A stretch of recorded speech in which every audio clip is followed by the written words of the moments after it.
പറ്റിയ ആളാണ് നാസർ. ആജ്ഞ രവീന്ദ്രൻ ചേരുന്നുണ്ട് വാർത്തയുടെ വിശദാംശങ്ങളുമായി. ആജ്ഞ, എന്ത് നിരീക്ഷണം ആണ് അല്ലെങ്കിൽ എന്ത് വിലയിരുത്തലിന്റെ അടിസ്ഥാനത്തിലാണ് കോടതി ഇത്തരത്തിൽ ഇളവ് അനുവദിച്ചത്?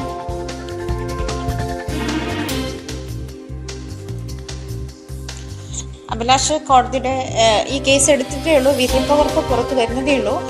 അതായത് ഏത് സാഹചര്യത്തിലാണ് എന്നുള്ള ഡീറ്റെയിൽസ് വന്നുകൊണ്ടിരിക്കുന്നതേ ഉള്ളൂ. എന്തായാലും 9 വർഷമായി ജയിലിൽ കിടക്കുന്നു എന്നുള്ള സാഹചര്യത്തിൽ തന്നെയാണ് ഇപ്പോൾ ജാമ്യം അനുവദിക്കുന്ന ഒരു സാഹചര്യത്തിലേക്ക്. കേസിലെ 3-ാം പ്രതിയാണ് നാസർ.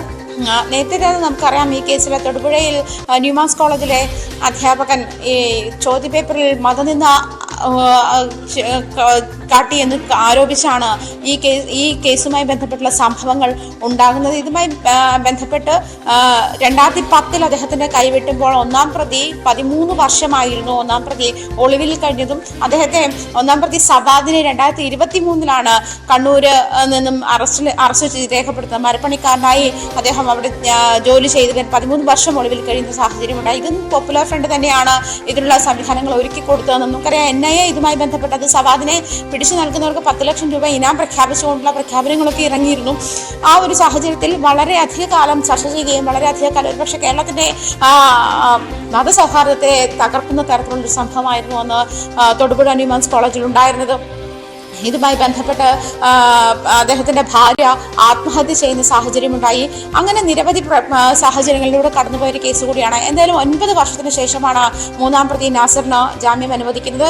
ജീവപര്യന്തം തടവാണ് നാസറിന് കോടതി വിധിച്ചിട്ടുള്ളത്. ഈ കേസിലെ 6 പ്രതികളിൽ ആദ്യത്തെ 3 പ്രതികൾക്ക് ജീവപര്യന്തം തടവും ബാക്കിയുള്ള 3 പ്രതികൾക്ക് 3 വർഷം കഠിന തടവുമായിരുന്നു കോടതി വിധിച്ചിരുന്നത്.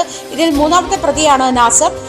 നാസറിന് ജീവപര്യന്തം തടവ് ആയിരുന്നു ശിക്ഷിച്ചിരുന്നത്. 9 വർഷത്തിന് ശേഷമാണ് ഈ ജാമ്യം അനുവദിക്കുന്ന ഒരു നീക്കത്തിലേക്ക് അത് തന്നെയാണ്. എന്തായാലും ജീവപര്യന്തം തടവ് എന്നാൽ അത് ജീവിതാവസാനം വരെയുള്ള തടവ് എന്ന് തന്നെയാണ് അതിനർത്ഥം എന്ന് സുപ്രീം കോടതി അടക്കം പല കേസുകളിലും നിരീക്ഷിച്ചിട്ടുള്ള ഒരു പശ്ചാത്തലമുണ്ട്. അങ്ങനെ ഒരു കേസിൽ ജീവപര്യന്തം തടവിന് ശിക്ഷിക്കപ്പെട്ട ഒരാൾക്ക് എങ്ങനെയാണ് ഈ ശിക്ഷ ഇളവ് ലഭിക്കുന്നത് അല്ലെങ്കിൽ മരവിപ്പിക്കുന്നത് എന്ന സംശയമുണ്ട്. ഒരുപക്ഷെ വിധി പ്രസ്താവത്തിന്റെ കൂടുതൽ വിശദാംശങ്ങൾ പുറത്തു വരുമ്പോഴായിരിക്കും അങ്ങനെ ശിക്ഷ മരവിപ്പിച്ചതാണോ, അതിനപ്പുറത്ത് ഏതെങ്കിലും വ്യവസ്ഥകളോടുകൂടിയുള്ള ജാമ്യം ആണോ ലഭിച്ചിട്ടുള്ളത് എന്നതിൽ വ്യക്തത കൈവരികയുള്ളൂ. ആജ്ഞ, ഏറ്റവും സംശയമുണ്ടാക്കുന്നത്, ആജ്ഞ നേരത്തെ തന്നെ സൂചിപ്പിച്ചു, വിധിപ്പകർപ്പ് ലഭിക്കുമ്പോഴാണ് അതിൽ വ്യക്തത വരിക എന്ന്. പക്ഷേ ഈ കേസ് രാജ്യത്തെ തന്നെ നടുക്കിയ ഒന്നാണ്.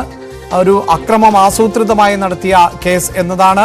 വിഘടനവാദത്തിന്റെ ഭാഗമായി രാജ്യസുരക്ഷയെ ബാധിക്കുന്ന ഒന്നാണ് എന്ന് കോടതി വിലയിരുത്തുകയും അങ്ങനെ ജീവപര്യന്തം കേസിന് ശിക്ഷിക്കപ്പെടുകയുമാണ് ചെയ്തിട്ടുള്ളത്.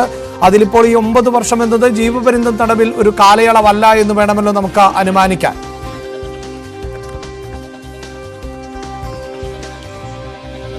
തീർച്ചയായിട്ടും അഭിലാഷ്, കാരണം അഭിലാഷ് സൂചിപ്പിച്ചതുപോലെ തന്നെ കേരളത്തെ, പ്രത്യേകിച്ചും ഇന്ത്യ എന്നുള്ളത് അവിടെ നിൽക്കട്ടെ, പക്ഷെ കേരളത്തിന്റെ മനസാക്ഷിയെ, അതിന്റെ മതസൗഹാർദ്ദത്തെ തകർക്കുന്ന തരത്തിലേക്ക്, അതായത് അതിലുപയോഗിച്ച പ്രവാചകന്റെ പേരുപയോഗിച്ചു അത് മതനിന്ദയിലേക്ക് നയിക്കുന്നു. ആ സമയത്ത് അന്ന് വന്ന ചർച്ചകളൊക്കെ നമ്മൾ കണ്ടതായിരുന്നു.